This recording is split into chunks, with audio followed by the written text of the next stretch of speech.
Hi, I'm Matthew, and I'm a survivor of childhood sexual abuse. My name's Dave and I'm a survivor of childhood sexual abuse. Hey, Dave, I've got some questions here. What have you learned about how you prefer or need to be supported?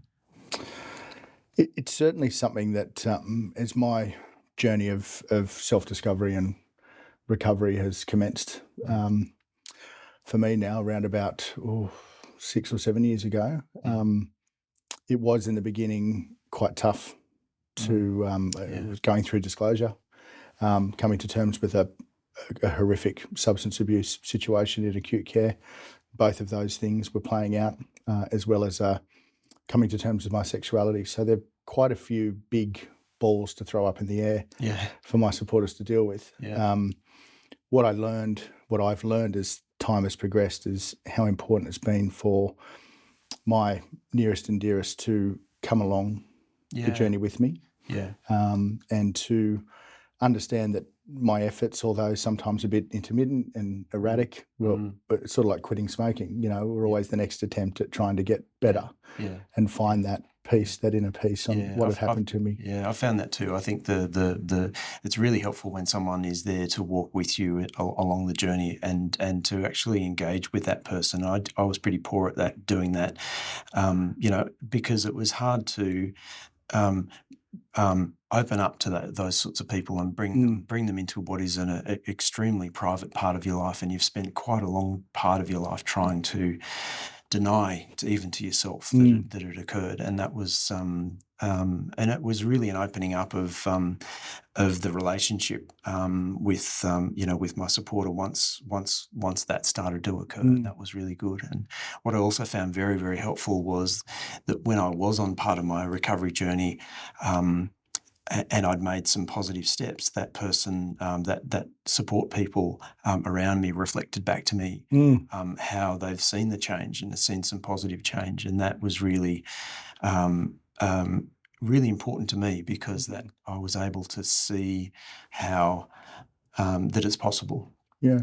I think for me, one of the biggest things I've had to maintain as well is to be respectful. Some members of my support group have had to walk away from the journey, and that because of my issues around codependency and low self-esteem, that was a massive challenge to have someone who I love so much basically just tap out.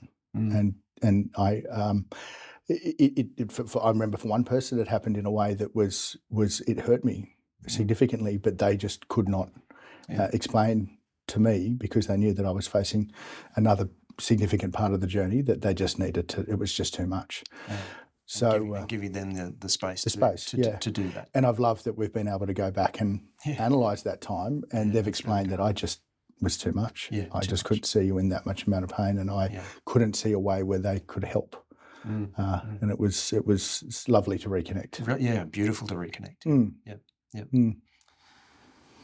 All right, so the next question that we have here in front of us is what kinds of behaviour are not okay? Well, that's an interesting one, because in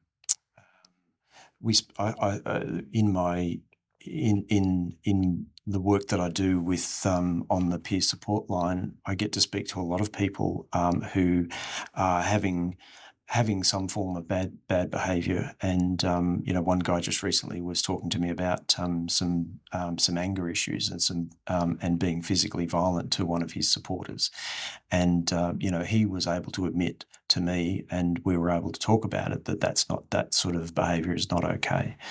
But there's all sorts of other things that guys can experience as bad behaviours, substance abuse and financial control of others, partners, emotional control, or even being emotionally remote from those other people. Have you found similar to?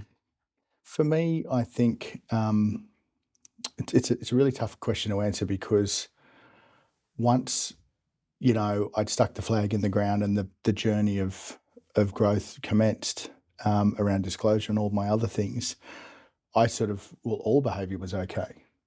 From my perspective, it was just like, this has happened to me, so you guys have just got to cop it. Get on the. as time's progressed, Yeah. I've come to understand that a lot of my behaviour was not okay, and the realisation that I've had to repair and revisit some of those moments in time again, but also it's been a huge opportunity for my own personal growth to stand outside those behaviours and understand what's going on and what's coming up, and that a lot of that is linked to the deep fracture that occurs because of the childhood trauma. Under the beautiful guidance of some wonderful therapists that I've had exposure to and some facilities I've had exposure to, which has been great. But that's been a real hand-holding, it's a journey that I've had to go through. And I love the fact that I now have the power to be able to stand outside a little bit and watch those behaviours walk around the room and point to them and say, well, that's what's going on. And I don't need to project that onto my supporters. I can hold those behaviours. And I even now have supporters who are right that close to the journey that they can be in the room with me and go, hey, mate, I've noticed this is going on, and that's a beautiful thing. And we've really connected over the fact that we can share those moments together. Yeah, that's beautiful. Really well done. So I've got another question here. I can't help my behaviour because of what happened to me. Yeah, well, a lot of that, I suppose my first answer would be linked to my answer there for the second question, is that I now understand that a lot of my behaviour can track back to the childhood trauma and to my own life experience around the trauma. I mean, everyone is so different. All of us are walking different paths around the time of the trauma. We've had different family units, different socio-economic levels of where we are in society, and the school we went to, and all that sort of stuff. So I've had to grapple with the fact that because I believe that, I'm sitting here now as someone who's well dressed and I'm employed and have a good job and I have a loving family. I was well educated. A bit of a control freak. To have to surrender to the fact that those behaviours are something that I haven't been able to control along the way, and so it's for me it's sitting here now knowing that that's what's gone on for me. Yeah. How about yourself with some of your behaviour? Oh, look, the behaviours are one of the big questions, I suppose, that I faced, and I think some of a lot of the guys that I speak to through SAMSN is, who am I? Am I the person I am because of the childhood sexual assault, or am I the person as a result of all of the things that have happened in my life? And one of the things that I'm very comfortable with now, and it's taken a long time through therapy and talking with a lot of people to get to terms with, is that the childhood sexual trauma is part of my life, but it is not everything that governs and rules everything about my life. But it was it was a very significant part of my life, and it continues to crop up issues of bad of behaviour that are not helpful for myself, and are not helpful for my supporters, and not helpful for a lot of things about my life. And even now, I'm after a long break of not having some psychological sort of assistance and counselling assistance, I'm actually just restarting another round, because there's a stage in my life where I'm just discovering a few more things about myself that I'm not comfortable with, and not comfortable with the projection on other people. And I think that's that was a little bit difficult to admit that to myself, that I need to actually start part of that, or and it's not really starting that journey again. It's just I had a lot of intensive therapy.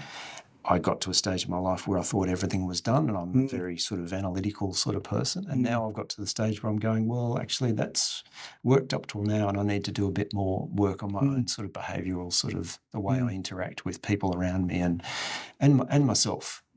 How I interact with my own feelings and thoughts and emotions that have been locked up there for a long period of time. Yeah.